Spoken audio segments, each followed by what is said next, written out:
Bocah bernama Kane Monroe ini, dalam usianya yang masih belia, sukses sebagai pengusaha mainan dari kardus. Banyak orang tercengang karena anak seusia dia sudah mulai berbisnis. Dan nama Kane menjadi terkenal di seantero dunia karena kisah hidupnya diliput oleh berbagai televisi dan media massa di Amerika. Dan bahkan majalah Business Forbes meramalkan Kane akan menjadi miliuner pada usianya yang ke-30 nanti. Tentu Anda tertarik bukan untuk mengikuti kisahnya? Ini dia tayangannya. This all started with going to buy a door handle. It was last summer, and I went down to this random used auto parts store, and I met this 9-year-old boy named Kane. I'm Kane. Who had taken over his dad's store with this elaborate cardboard arcade. I was his first customer. He saw something in my son that nobody else saw, and he made a film about it. I posted the film online 4 months ago. Little did I realize that both of our lives were about to change. Finally, tonight, we have a great story out of Los Angeles, East LA to be precise. When you're a lonely 9-year-old boy, an empty cardboard box can be a universe of possibility. I found this great story. I want to share it with you. They're lining up to play at his cardboard arcade. This kid made his own arcade. A filmmaker discovered Kane's Arcade, and now it's a movie. When I first posted the film, I had a goal of trying to raise $25,000 for Kane's scholarship fund. I figured, well, he's dreaming. That night, my phone just started ringing off the hook. Donations were coming in. Now here's a live look at Kane's Arcade where you can see there's a long line of people. The next day, it was over 100,000. I was like, what is going on? A 9-year-old boy now has a huge college fund. He's the talk of the town. Is he a future billionaire? What's next for this precocious 9-year-old? The video came out on Monday. Nearly 2 million people have watched it. By Saturday, we have 4-hour lines waiting to play Kane's Arcade. When a little boy's dream came to life. We finally got some customers here. I told my dad that was the best day of my life. Celebrities were tweeting. Kane's Arcade was trending on Twitter worldwide. It hit the front page of Reddit, and people started coming from around the world to visit Kane's Arcade. UK, London, Spain, everywhere. They've been flying in, taking taxis from the airport directly to Kane's Arcade. Jack Black even came by with his kids to play. But for me, the most inspiring thing was the wave of cardboard creativity inspired in kids. Kisah tentang Kane ini menginspirasi begitu banyak anak-anak di seluruh dunia. Tapi di Indonesia sendiri, anak-anak kita tidak kalah karena banyak yang sudah memulai bisnis sejak usia belia. Di antaranya saat ini adalah tamu saya, Tania, Virginia, Kenny, dan Kevin. Kita mulai dari Tania dulu ya. Tania umur berapa sekarang? 16 tahun. 16. Kalau Virginia? 12. Kenny? 14. Kevin? Saya juga 14. Nah, Tania dan Virginia ini satu tim ya? Iya. Kalian punya usaha katanya. Iya. Usaha apa? Bergerak di bidang makanan, itu puding. Puding itu apa istimewanya ya? Puding itu sebenarnya menurut aku puding udah biasa. Kalau buat dessert sehari-hari mungkin udah biasa, orang-orang memandangnya biasa. Tetapi kalau dibikin rasanya dengan keunikan sendiri, itu kan menjadi tidak biasa lagi. Nah sekarang ke Kenny dan Kevin. Kalau bisnis kalian apa? Keripik siput. Siput itu bekicot. Iya, bekicot. Escargot. Escargot. Bahasa kerennya. Iya, bahasa tapi Prancis, tetap aja bekicot. Ya, tapi tetap aja bekicot. Nah, tentu kita semua penasaran ingin tahu persisnya bisnis Tania, Virginia, Kenny, dan Kevin itu apa.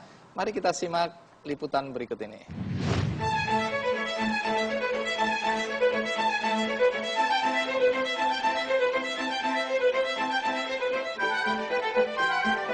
Jika dilihat sekilas, puding ini terlihat seperti buatan produsen besar dan ternama. Namun siapa sangka, puding ini ternyata hasil kreasi remaja putri yang masih berstatus siswa sekolah menengah atas. Marceline Tania Agustin dan Virginia Tricia Caroline.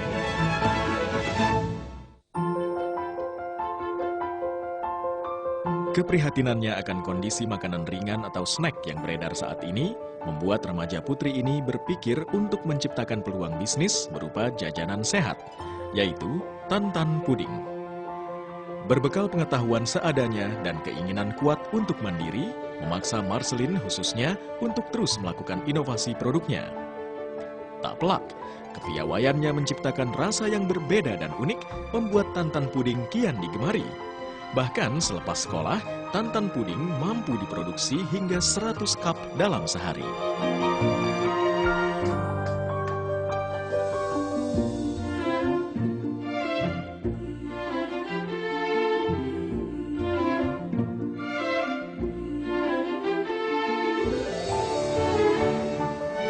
Keep calm and eat Tantan Puding.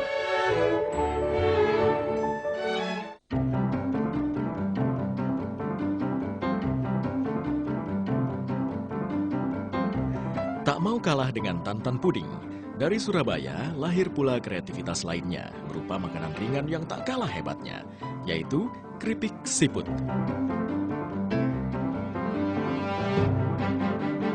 Di usia belia, Kenny Kurniawan dan Kevin jeli memanfaatkan ilmu pelajaran tentang etika lingkungan yang diperoleh dari sekolahnya SMP Anugerah Pekerti Surabaya sebagai lahan bisnis baru. Tak pikir panjang, di pertengahan tahun 2011, keduanya mulai berbisnis olahan makanan yang terbuat dari siput. Perlahan tapi pasti, produk mereka dapat bersaing dengan produk lainnya dengan kelebihan yang mereka tawarkan, yaitu kandungan nutrisi yang terdapat pada siput.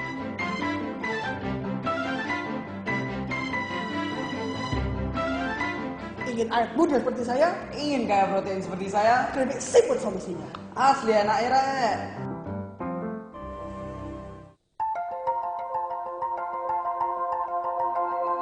Ketekunan dan kerja keras Marceline dan Virginia dalam menjalani bisnis Tantan Pudingnya, serta Kenny dan Kevin dengan bisnis keripik siputnya, mereka ikut serta Marceline dan Virginia mendapat predikat juara harapan, sedangkan Kenny dan Kevin berhasil menjadi juara kedua.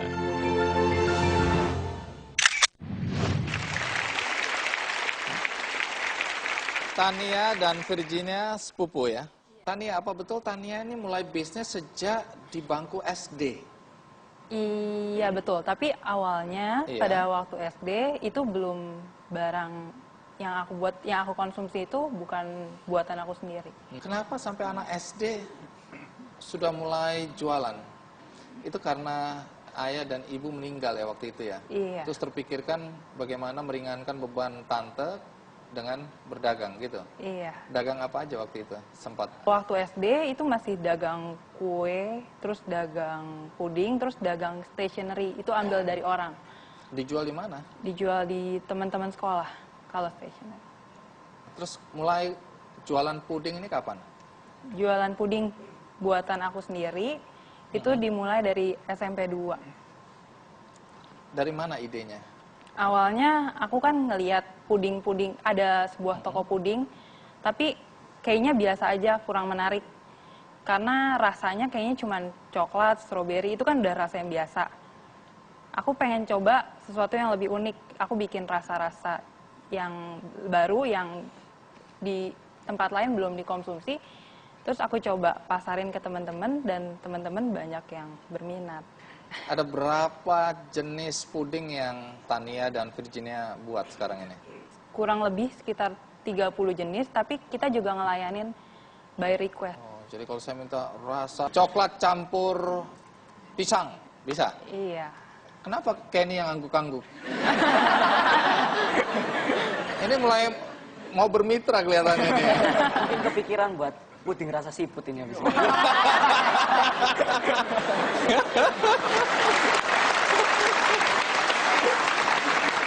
Ya, masuk akal.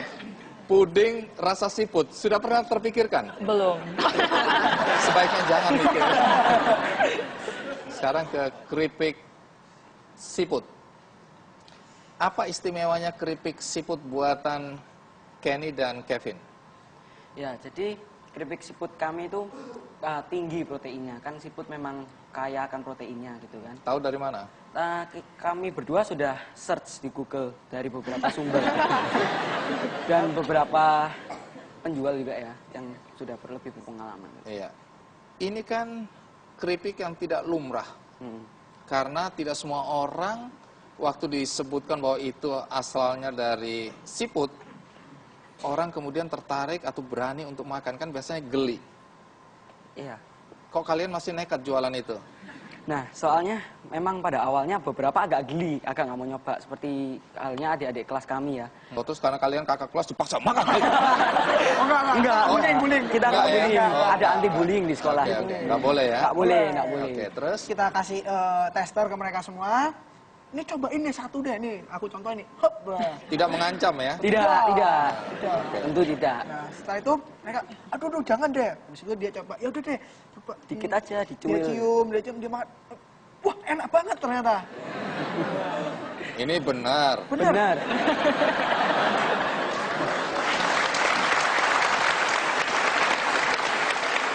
Kalau tidak salah sebenarnya keripik siput ini kalian berdua udah tahu dari SD ya? Tapi kenapa baru SMP mulai terpikirkan untuk bisnis? Waktu yang SD itu kita sudah pernah buat, nah terus kita cobain ke teman-teman dengan rasa yang original. Terus itu teman-teman cobain. Aduh, nggak enak. Waduh, terus kita juga bingung. Waduh, gimana? Kita langsung down. Akhirnya kita sempat berhenti. Habis itu ada tugas dari etika lingkungan, kita suruh bikin blog planner. Dan pas kami berdua kelompok lagi, si Kevin sama aku berunding, dipikirkan lagi, Vin, gimana nih Vin, keripik siput Vin, yang waktu itu kita bikin. Wah, boleh. Terus kita coba cari-cari lagi, kita mungkin tambahin rasa. Satu kita cari rasa, ada 4 rasa yang cocok menurut kita, yaitu barbecue, balado, lada hitam, sama... Saya mau tanya ke Tania dulu. Tania, dulu modalnya berapa sih untuk bisnis puding ini? Kalau puding kan nggak terlalu banyak menggunakan alat-alat. Jadi modal awalnya paling cuma buat beli bahan-bahan untuk puding cuma 200 ribuan. Dapat dari mana 200 ribu itu? Duit aku ngumpulin dari lesan. Oh, apa? Memberikan les? Iya, kursus.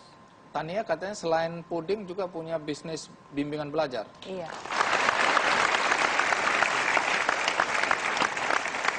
Ada pembagian tugas nggak antara Virginia? Kalau Virginia tugasnya apa?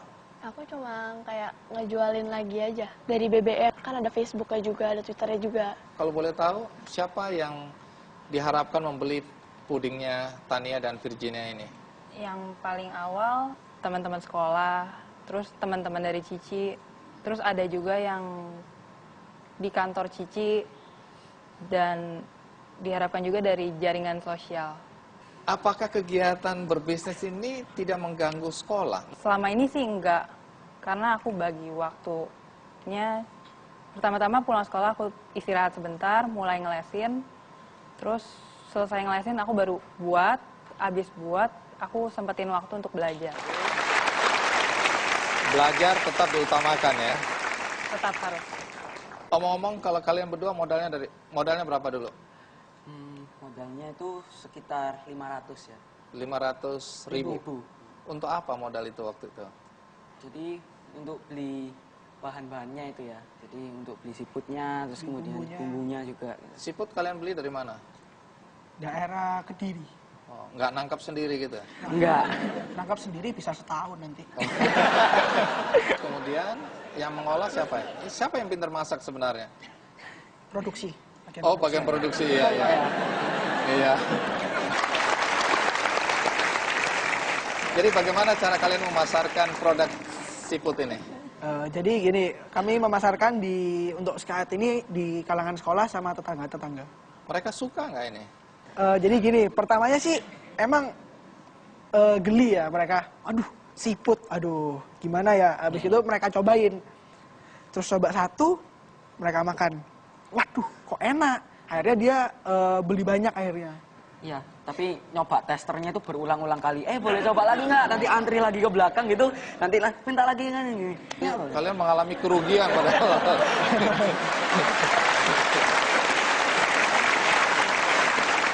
Kalian udah bisa mengemas keripik siput ini dalam kemasan yang menarik ya? Iya. Ini idenya siapa ini kemasan ini? Coba boleh nggak, Kenny? Baik, ini ukuran terbesar. 400 gram, sorry. Jadi ini kemasan buatan kalian juga? Enggak, kita beli jadi sih. Oh, beli jadi tinggal ditempel ini? Iya. Terus ini ditawarkan dalam harga berapa ini? Ini tadi harganya 75. Terus ini? 10.000 ini. Loh, kok beda jauh ya? Soalnya gini. Beda jauh. Oh, ukurannya beda jauh. Iya, ukurannya beda. Ini cuma hanya Rp5.000. Jadi keistimewaannya di kemasan dan juga di rasa ya? Betul. Baru 4 rasa tadi. Tunggu, apa tidak berbahaya makan siput? Karena banyak orang masih merasa bahwa siput itu beracun ya, siput itu kotor. Nah, bagaimana cara meyakinkan konsumen bahwa ini pertama bersih, ini tidak berbahaya, dan kemudian bahkan kalian taruh khasiatnya ya? Iya. Khasiat pertama? Peremajaan kulit. Khasiat kedua? Khasiat kedua adalah protein yang sangat tinggi. Ya, nggak apa-apa, pokoknya masuk lah ya. Termasuk. Kemudian khasiat lainnya? Khasiat lainnya ada penyembuhan penyakit hepatitis B dan penyakit liver. Sudah teruji nih ya? Sudah. Terus mempercepat penyembuhan luka. Nah, sekarang kembali ke Tania dan Virginia. Boleh lihat kemasan kalian lucu-lucu ini. Kalau segini berapa ini? 95.000. 95.000. Iya. Apa keunggulan puding ini? Keunggulannya kalau ini rainbow. Dulu sebelumnya kan yang lagi tren itu kan rainbow cake. Belum lihat ada rainbow pudding. Pertama-tama aku juga takut dikasih pewarna nanti beracun nggak ya? Terus aku tanya ke tante, kalau puding dikasih susu, dikasih pewarna beracun nggak nanti?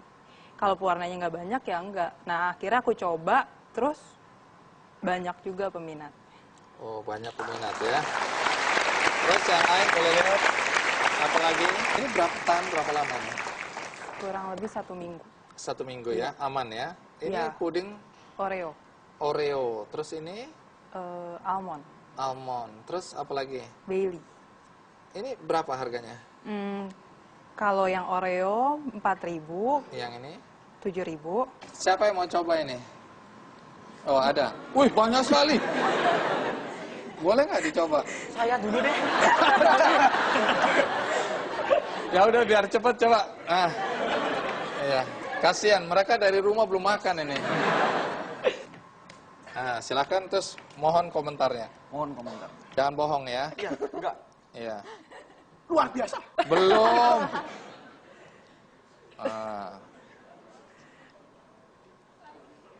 Cukup. Hanya satu. Gini loh, bedanya orang ngetes sama orang lapar itu di sini. Mau dimakan semua. Gimana rasanya? Ini puding terenak ini yang pernah saya makan.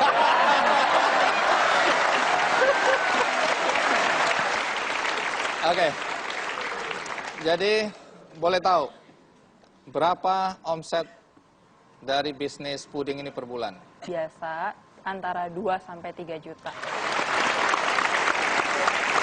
Nah, kalau Kenny dan Kevin, apakah ingin mengembangkan bisnis keripik siput ini atau ada rencana lain? Ya pasti mau mengembangkan juga dong. Kan keuntungannya juga lumayan. Berapa sih keuntungannya? Sekitar per bulan ini ya? Iya, per bulan. 1,5 juta sampai 2. Omsetnya? Omsetnya sekitar 7 juta. 7 juta.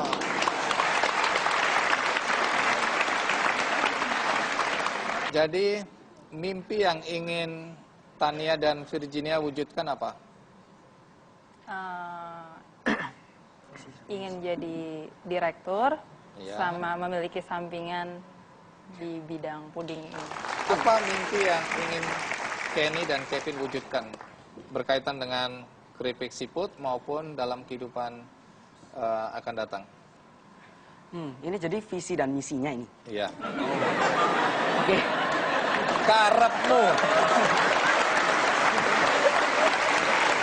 Awalnya visi dan misi kami tuh ingin mengolah siput itu lebih lanjut. Jadi kita juga pengen mengembangkan produk ini juga yang pasti kan menjadi hal-hal yang lain. Mungkin sate siput, kemudian krengsengan siput, kan jarang itu kan. Krengsengan itu apa ya? Aduh, krengsengan itu seperti ya masakan biasanya lah. Oseng-oseng. Iya, oseng-oseng. Kemudian mungkin kita menambahkan rasa yang lain ya. dari keripik siputnya. Kan sudah 4, mungkin nanti bertambah jadi 6, jadi 10 kan siapa tahu. Kalau gitu saya usul satu. Usul satu. Keripik siput rasa puding. Oke, oke. Bentar. Terbalik Saya pikir kan? dulu ya. Jangan sombong. Susah itu. Oh susah ya? Susah. Join. Join. Bermitra. Berjodoh.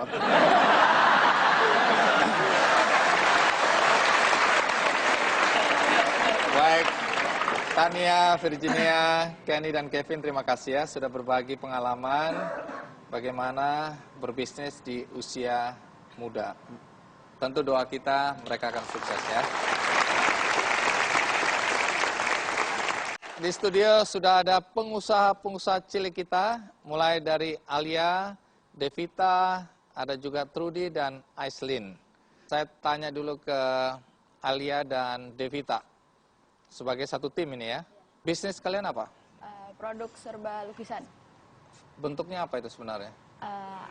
Kita jualan ada di kanvas, terus sepatu, Iya. habis itu tas, celengan, baju, sama yang lain. Alia umur berapa sekarang? 14. Kelas? 3 SMP.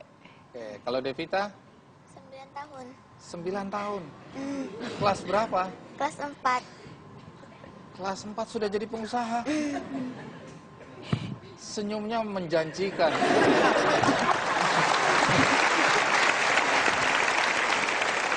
Kalau Trudy dan Aislinn, bisnisnya apa? Sarung tangan untuk keselamatan pejalan kaki. Umur berapa sekarang, Trudy? Aku 14 tahun. Aislinn? 11. Ini adik kakak ya? Ya. Baik, kelas berapa? 3 SMP. 6 SD. 6 SD. Jadi ada anak kelas 4 dan kelas 6 sudah jadi pengusaha. Kalau boleh tahu dari Alia dan Devita dulu. Mulai kapan berbisnis? Kalau Alia sih mulai dari kelas 1 SMP ya, tapi kalau suka gambarnya itu dari SD kelas 2. Oh, sudah pinter gambar? Iya, itu kan gambarnya cuma di kertas sama di kanvas doang. Nah, itu nggak Alia jual dari SD, cuma gambar-gambar doang gitu, koleksi sama buat lomba. Terus Alia kan bosan lama-lama, jadi wah Alia ngajak Devita buat gambar di atas sepatu, kaos gitu, tas. Kenapa ngajak Devita? Apa kelebihan Devita? Dia juga bisa Selain senyumnya yang menawan. dia juga bisa ngelukis. Jago juga ya? Iya. Wah, jadi 2 orang jago melukis, mempunyai ide untuk memproduksi benda-benda yang dilukis kemudian dijual. Iya. Tapi antara sarung tangan untuk menyeberang dan benda-benda yang dilukis, tentu kita ingin tahu bagaimana mereka menjalankan bisnisnya. Tapi sebelum itu, mari kita ikuti kisah mereka berikut ini.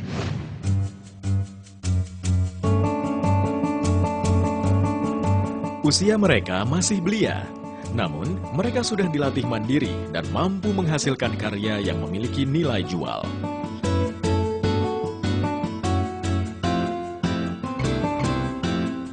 Di Pontianak, Kalimantan Barat, terdapat sekumpulan anak-anak yang memiliki hobi menggambar dan melukis yang tergabung dalam komunitas bersama Khatulistiwa Children Fun Art atau disingkat Khachifa. Di sini, mereka tidak hanya diajarkan melukis, tapi juga berwirausaha. Karena mereka tidak sekedar menyalurkan hobi, tapi juga mengerjakan pesanan dari konsumen, seperti yang dilakukan oleh Alia Rosa Takwarifa atau biasa disapa Alia, dan Devita Mayanda Hirli. Produk yang mereka hasilkan antara lain undangan, celengan, sepatu lukisan, kaos lukisan, dan tas lukisan. Lukisan yang dibuat tidak hanya sekedar gambar biasa, karena mereka juga kerap mengangkat isu lingkungan dan juga mempromosikan pariwisata daerah tempat tinggal mereka dalam lukisan yang mereka hasilkan.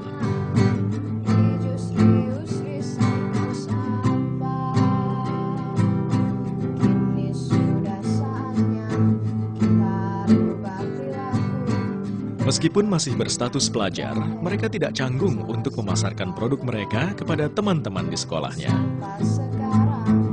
Hasil keuntungan yang diperoleh tidak mereka nikmati sendiri, Karena di Kachiva juga ditanamkan rasa untuk berbagi kepada sesama. Salah satunya dengan mengadakan lelang lukisan untuk korban bencana alam.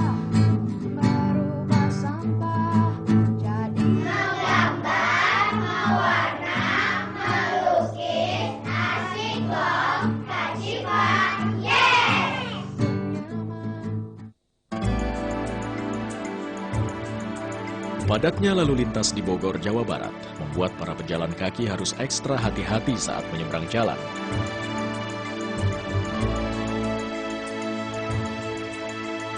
Berawal dari kekhawatiran itulah, Trudy Johanna Laik Alo bersama adiknya Sheena Marcia Aislinn Layu Alo menciptakan sarung tangan yang difungsikan untuk menyeberang jalan.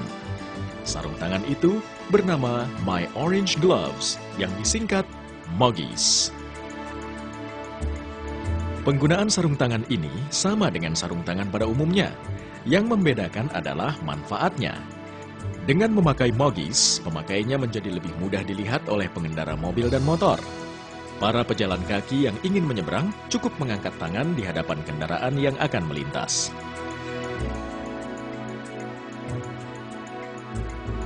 Trudy memproduksi Moggies ini bersama adiknya, dibantu juga oleh ayahnya. Saat ini, mereka sudah berhasil menciptakan 5 jenis sarung tangan dengan harga yang terjangkau. Hormati sesama pengguna jalan. Dahulukan keselamatan penyeberang jalan. Let's walk, sweat even just a bit. Walaupun masih berupa konsep, Moggies berhasil meraih juara ketiga dalam kompetisi Kidpreneur Award 2012 yang diadakan oleh Bank Permata. Sedangkan Kachiva berhasil menjadi finalis dalam kompetisi tersebut.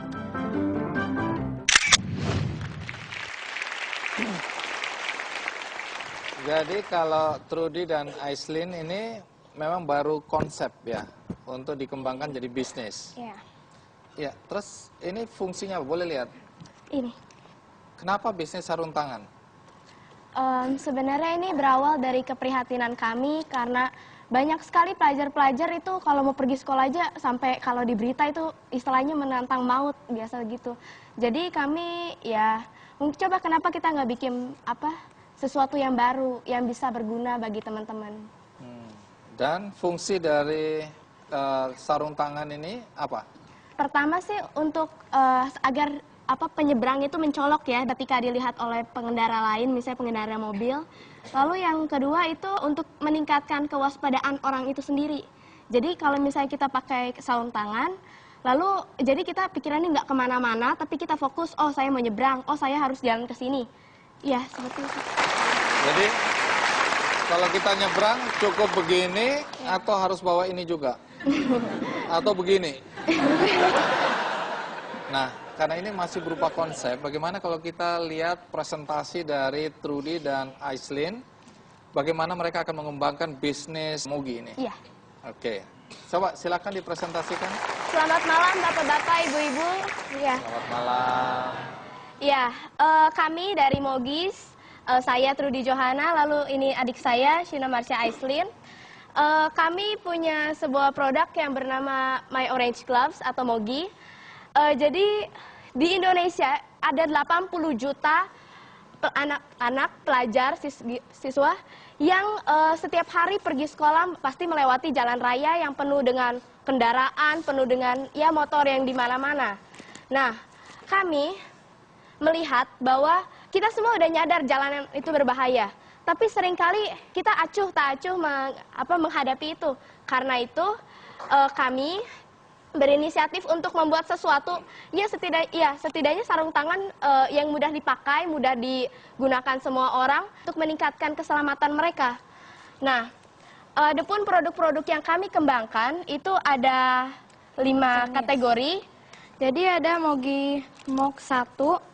Ini bukan kami jual karena kan mungkin orang-orang di sini juga Anda di sini mungkin belum juga tahu. Karena itu yang pertama kami lakukan adalah kita share dulu idenya. Setidaknya orang-orang tahu dulu, mengenal apa itu Mog.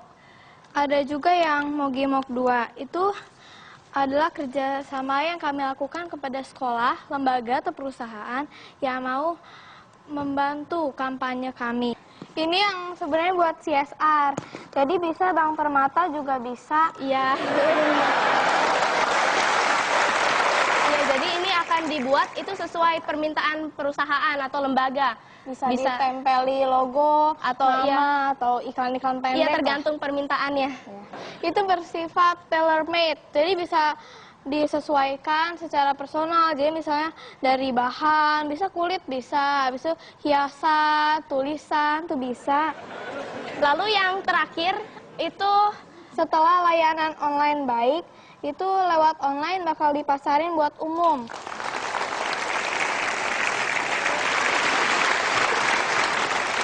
Jadi ini sebenarnya sifatnya antara bisnis dan sosial ya. Iya. Jadi kalau perusahaan-perusahaan mau ikut mendukung gerakan untuk menyelamatkan para penyeberang jalan yang sekarang hak-haknya ini semakin terampas oleh kendaraan bermotor, maka ini adalah salah satu cara ya. Kalau ini dibuat sebuah gerakan besar di Indonesia, maka setiap kali orang nyebrang dan begitu dia taruh tangan warna oranye ini, maka disitulah sebenarnya semua kendaraan langsung berhenti. Ya, seperti polisinya gitu. Baik, jadi kita harapkan hari ini siapapun yang menonton, apakah dia pengusaha besar, pengusaha kecil, kalau mau terlibat, maka sebaiknya mendukung gerakan Mogi ini ya. Iya. Oke, mari.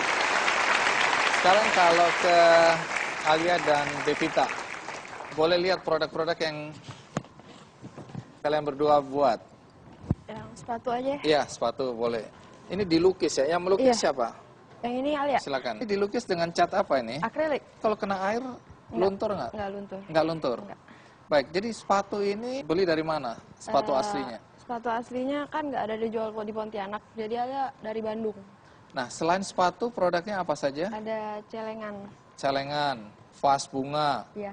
Terus kemudian kaos. Kaos itu juga? Kaos, ya. Sama tas. Nah, dari mana dulu datangnya ide untuk membuat produk-produk yang dilukis seperti ini? Soalnya kan online udah banyak ya, barang-barang lukisan gitu kan. Nah, Alia kenapa nggak coba buat kayak gini juga? Tapi ya di Pontianak dulu, ntar kalau udah banyak yang beli baru Alia jual keluar juga gitu. Oke, sekarang ini dipasarkan kemana saja? Ya teman-teman sekolah lewat online juga. Halo Ibu. Ini kelihatannya bisnis sudah maju, jadi dia udah santai.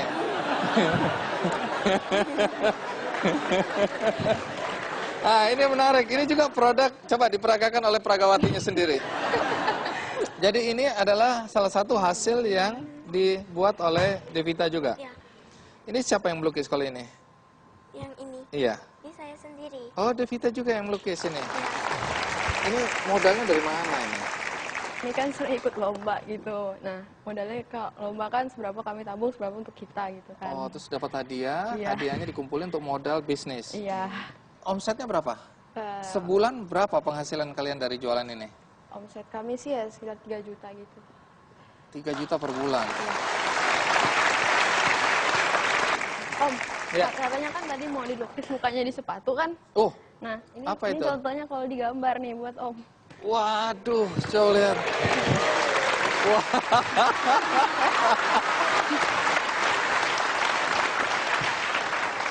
Oke, jadi ini bisa ditaruh di sepatu ya? Atau di kaos gitu ya? Wah, menarik. Ini buat saya? Iya. Aduh, terima kasih. Siapa yang biasa memasarkan? Dengan cara apa? Ya sama-sama tergantung yang mau belinya ya. Misalnya di sekolah dia kan, ya teman-teman dia yang kasih tau ke dia. Jadi kalau- Devita yang jualan di sekolah? Iya. Cara jualnya gimana ke mereka? Ya kasih tahu ke mereka misalnya, wah ada ini nih sepatu bagus. Nanti mereka lihat-lihat coba dulu kalau misalnya ukurannya pas baru mau beli.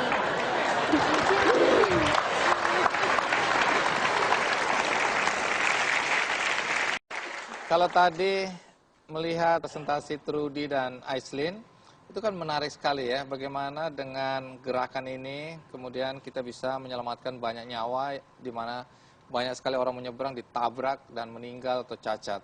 Nah, tapi apakah presentasi semacam ini sudah pernah disampaikan kepada calon investor? Sudah. Jadi sejak mungkin Juni 2012 tahun ini sudah mulai dipresentasikan pertama ke sekolah, lalu ke sekolah-sekolah sekitar juga. Bagaimana biasanya reaksi orang ketika mendengarkan presentasi ini? Pertama sih bingung ya. Ini kan baru banget gitu. Tapi ya yang jelas mereka mendukung. Ini masih baru dan kami kira kalau misalnya pakai CSR perusahaan itu kan pasti lebih cepat sosialisasinya. Karena jadi kami presentasi ke sekolah lalu juga ke lembaga-lembaga lain. Oke. Ya, mungkin dengan Dinas Lalu Lintas ya. Termasuk program untuk keselamatan berkendaraan itu juga bisa. Nah, kalau Alia sama Devita ingin mengembangkan lebih jauh atau pada satu titik berhenti, ada hal lain yang mau dikerjakan atau mau melanjutkan bisnis ini? Ya pasti lanjut lah, karena itu kan dari hobi kami sendiri ya, kami harus melanjutkan sampai ya di kemudian hari nanti. Jadi ada keinginan melanjutkan ya? Iya. Nah, kalau ada penonton yang mau beli produk-produk dari Alia dan Devita, bagaimana caranya? Bisa di online, soalnya kan Alia kan masarinya di berbagai media ya, ada di Twitter, terus Facebooknya ada, terus macam-macam di media lah pokoknya ada. Terus masih terbatas di daerah Alia dan Devita atau sudah mulai sampai ke pulau-pulau lain? Atau udah, pulau lain udah. Oh, sudah ada pesanan dari luar? Udah. Aislin bawa apa ini? Saya dengar bawa spanduk. Ya, kami punya gerakan.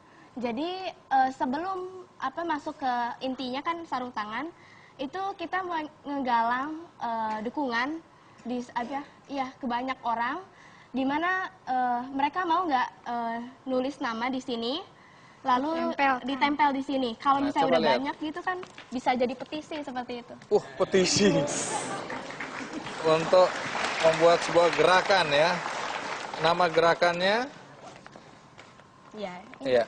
Terus kalau Om Andi mau dukung gerakan ini, apa yang harus dilakukan? Ini di sini ada stiker, tolong diisi tulis nama. Iya. Lalu nanti tempel di sini. Baik, Om Andi bersedia. Karena Om Andi nyaris ditabrak di zebra cross.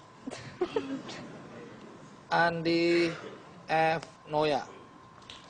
Dengan ini menyatakan mendukung gerakan peduli pejalan kaki. Ya. Nanti semua penonton akan ikut menempel ini ya? Iya, tentu. Oh, tentu. Oke, jadi Om Andi udah ikut mendukung gerakan keselamatan pejalan kaki ini ya? Iya. Terus ini akan diapakan nanti? Sebagai sebuah petisi? Iya. Yang pertama kita mau kasih ke polisi. Polisi? Iya, polisi lalu lintas. Nah, terus bilang ke polisinya apa? Ya, bahwa orang-orang Indonesia yang dikiranya nggak perhatian sebenarnya punya rasa peduli pada keselamatan pejalan kaki. Baik. Ya, terima kasih luar biasa Aislin, Trudy, Devita, dan juga Alia. Terima kasih ya sudah berbagi inspirasi dengan kita semua yang ada di sini. Ya, kalian kami doakan sukses sebagai pengusaha. Di studio sudah ada pengusaha cilik lainnya, yaitu Wibi, Sena, Amira, dan Kelly. Ya, kita tentu ingin tahu usaha apa yang mereka jalankan dalam usia yang belia ini. Dimulai mungkin dari Wibi. Wibi, ya. Ini sama Sena adik kakak atau teman? Adik kakak. Siapa bos di antara kalian? Waduh, kita tuh sebagai bisnismen tuh pasti punya partner. Nah, Wibi ini partner saya. Oh, partner. Bisnis kalian ini apa? Bisnis ini bisnis emblem, terus ada aksesoris mobil, brosur mobil, dan ada replika mobil. Jadi tuh kalau orang punya mobil, nggak punya brosur mobil atau replika mobil, nggak lengkap itu. Wah, ini belum. Tunggu dulu, ini baru pertanyaan pertama sudah promosi. Selalu promosi dong. Kalian ini sebenarnya tukang loak. Coba jujur bicara, apa yang dijual? Tetap saja dalam bidang otomotif lama Om, tapi kami pasti jadi tukang loak, karena kita cari-cari barang ke tukang loak karena dia lebih murah, Om. Daripada yang di internet itu pasti tukang loak pasti lebih murah. Kemudian diapakan barang itu? Barang itu kan biasanya kotor ya, Om ya. Kita bersihkan lagi, kita packing, terus kita upload di Kaskus, Twitter, Facebook, nah sama BBM. Responnya juga positif, Om. Amira dan Kelly, kalau kalian berdua bisnisnya apa? Daur ulang. Kayaknya sederajat ini ya. Tukang loak, tukang pemulung.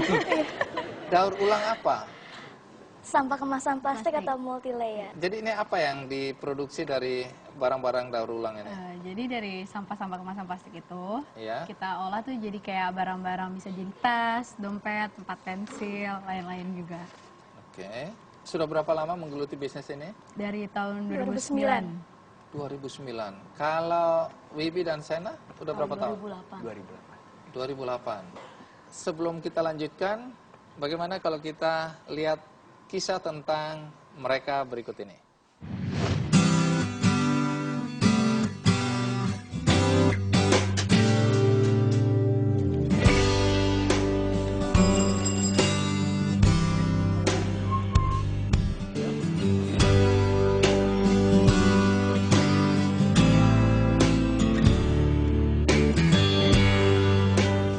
Meski masih berusia terbilang muda, dua pelajar kakak beradik ini memiliki sebuah usaha yang cukup unik. Menurun dari sang ayah yang seorang kolektor mobil antik, keduanya memiliki minat yang besar terhadap dunia otomotif.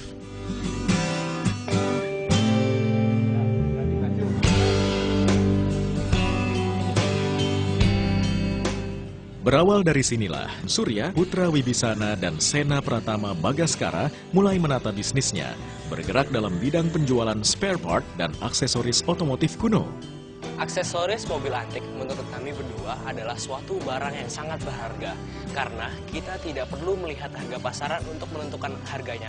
Apalagi ada orang yang membutuhkan sehingga kita bisa menaikkan harganya. Adapun produk yang mereka jual berupa beragam replika mobil, brosur, hingga buku manual mobil kuno. Baik Sena maupun Surya tak segan menawarkan produknya ke berbagai pihak. Selain itu, pemasaran pun dilakukan melalui internet. Caranya dengan memotret pernak-pernik kuno ini, kemudian menguploadnya dan memajangnya lewat berbagai media sosial. Tidak kalah uniknya dengan pernak-pernik kuno, ternyata ada produk lainnya yang juga memiliki nilai bisnis cukup tinggi, yakni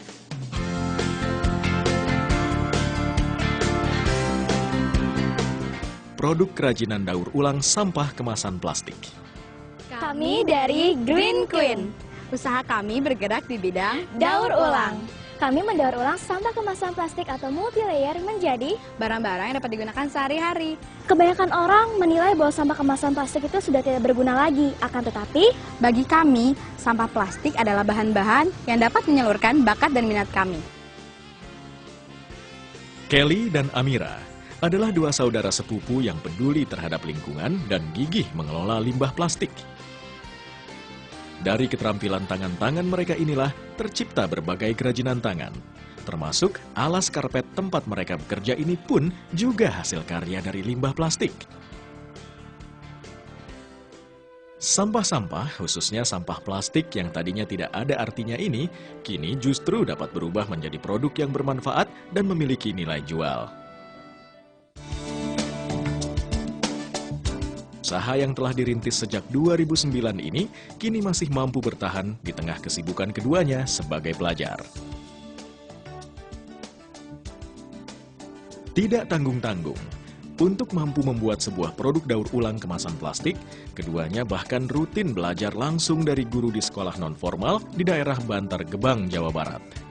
Dalam kompetisi Kidpreneur Award 2012 yang diadakan oleh Bank Permata, The Olds berhasil mendapat predikat juara harapan, sedangkan Green Queen berhasil menjadi juara pertama.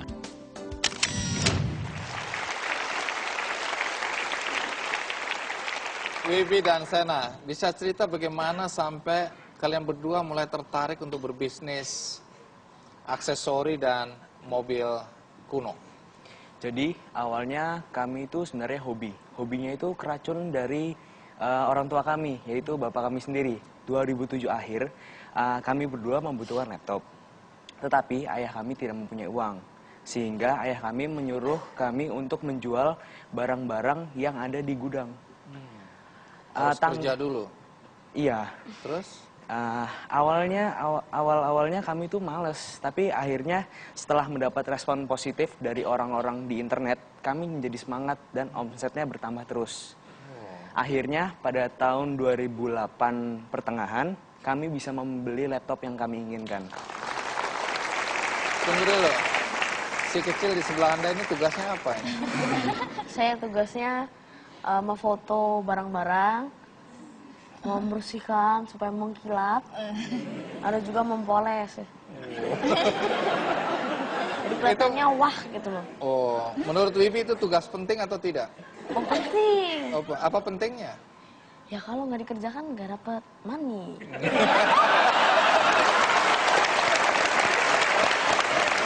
Harga barang-barang yang kalian pernah jual yang paling mahal berapa? Itu 7,5 juta. Ya 7,5 juta. Wah, anak kecil jualan 7,5 juta ya? Itu replika mobil Om. Replika mobil? Iya Om. Ini karena barang-barang ini kan barang koleksi ya? Iya. Sehingga harganya kan tergantung dari apakah orang itu berminat sekali atau tidak. Tidak tergantung dari harga pasar ya? Iya.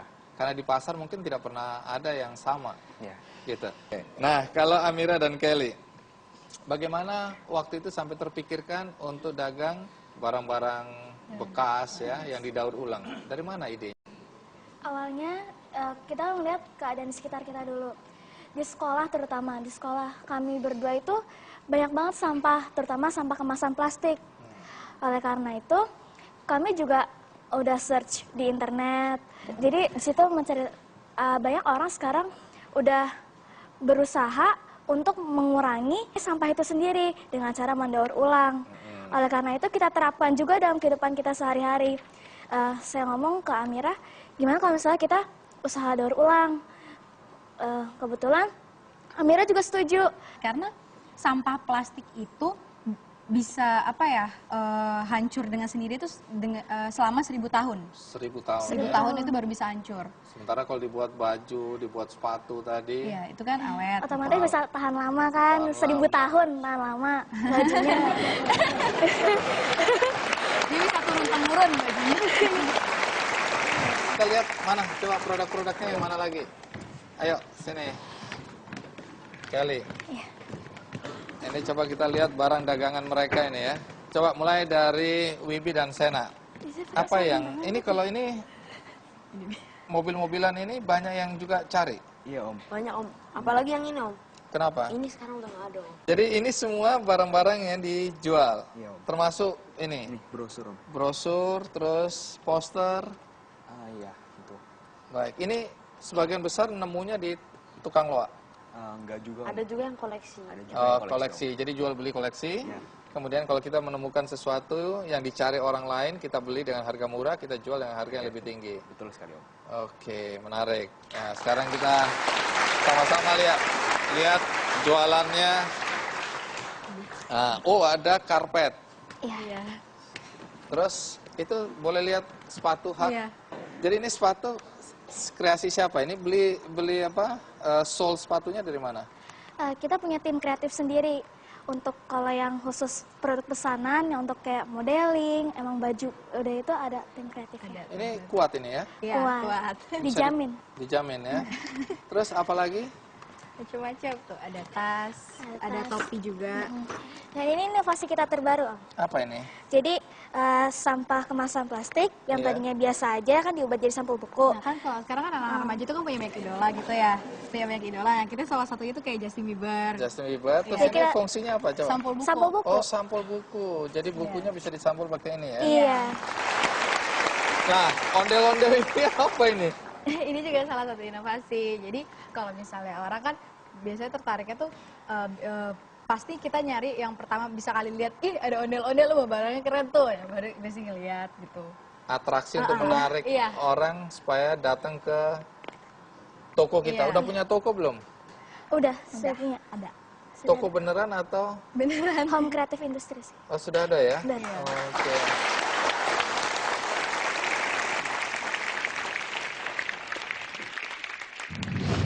Apapun juga, mau jadi pelukis, mau jadi dokter, mau jadi ilmuwan.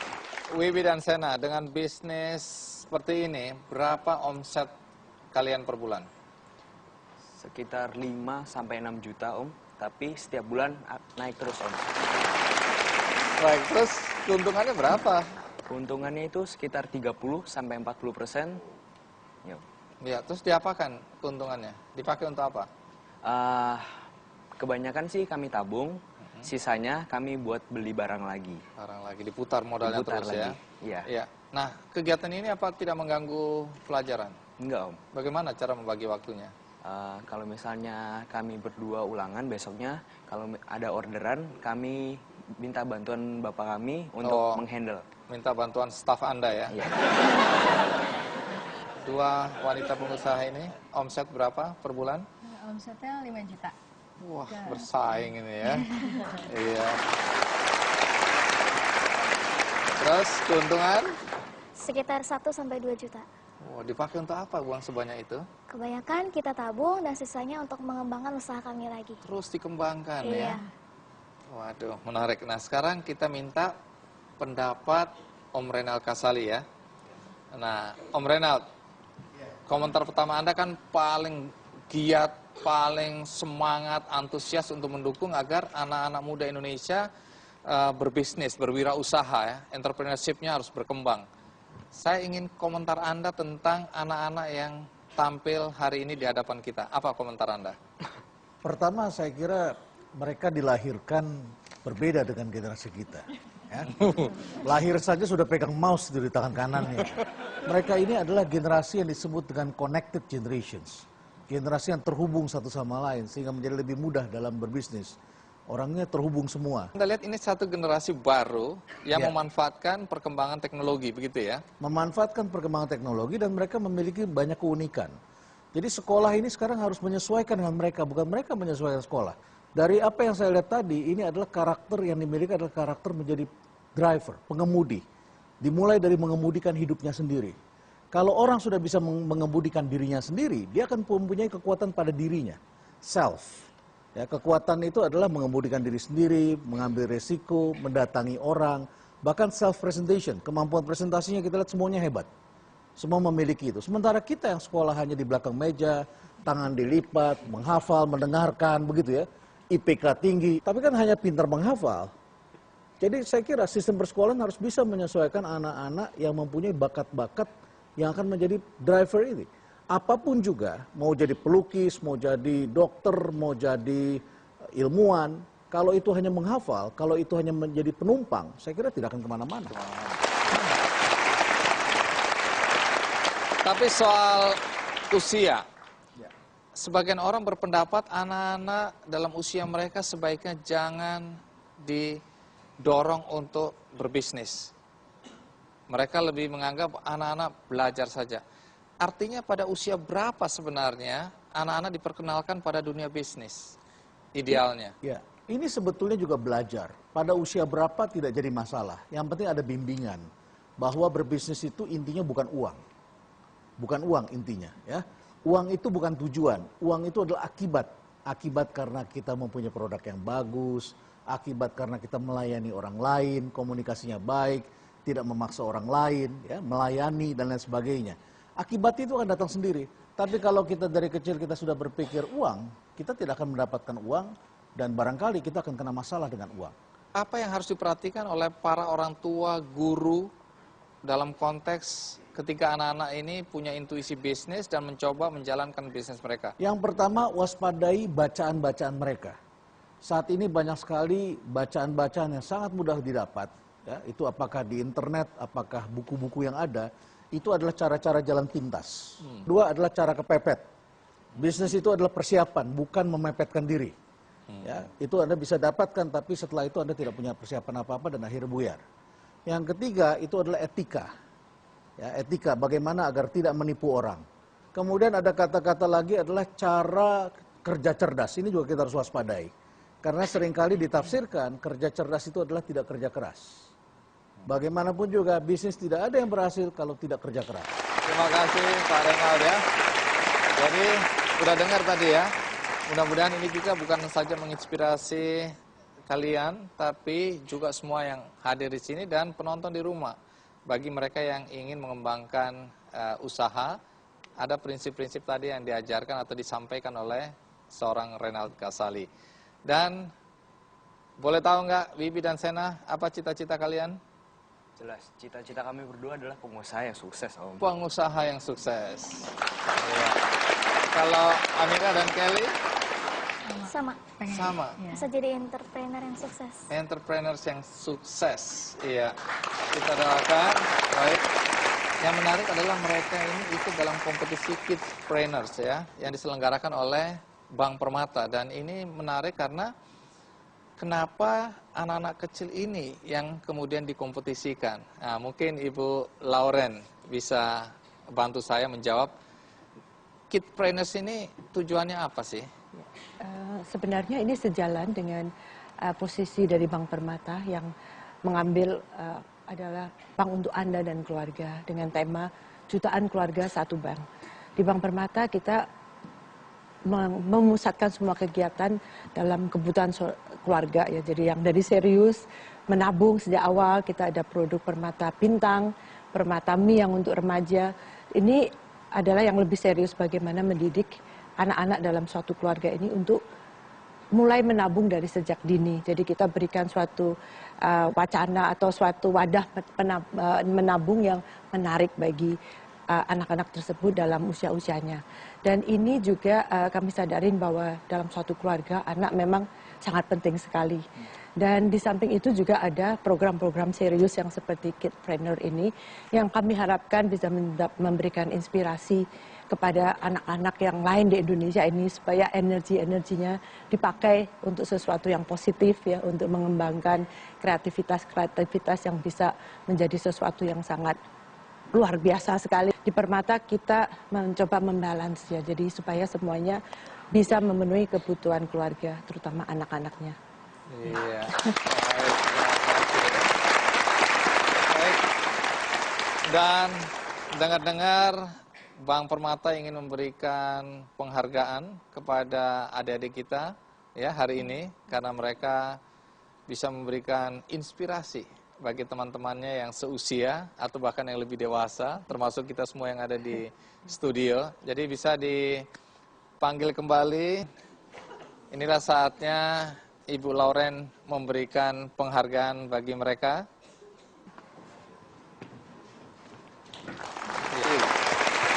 Bank Permata terhadap adik-adik kita, pengusaha cilik. Selamat dan sukses ya. Selamat dan sukses ya. Selamat dan sukses ya. Selamat dan sukses ya. Selamat dan sukses ya. Arek Surabaya. Arek Surabaya. Sama saya juga dari Surabaya. Selamat dan sukses ya. Selamat dan sukses ya. Selamat dan sukses ya. Selamat dan sukses. Semoga sukses ya kampanyenya. Hebat sekali. Baik, terima kasih Bu. Baik, di akhir acara ini saya akan bagikan satu buku yang pasti bisa menginspirasi Anda semua, yaitu No Excuses. Dan bagi Anda yang di rumah, Anda juga bisa mendapatkan buku ini dengan mengakses website kickandy.com, dan ini gratis. Semoga kisah pengusaha-pengusaha cilik ini bisa menginspirasi siapapun yang menonton acara ini. Sampai jumpa.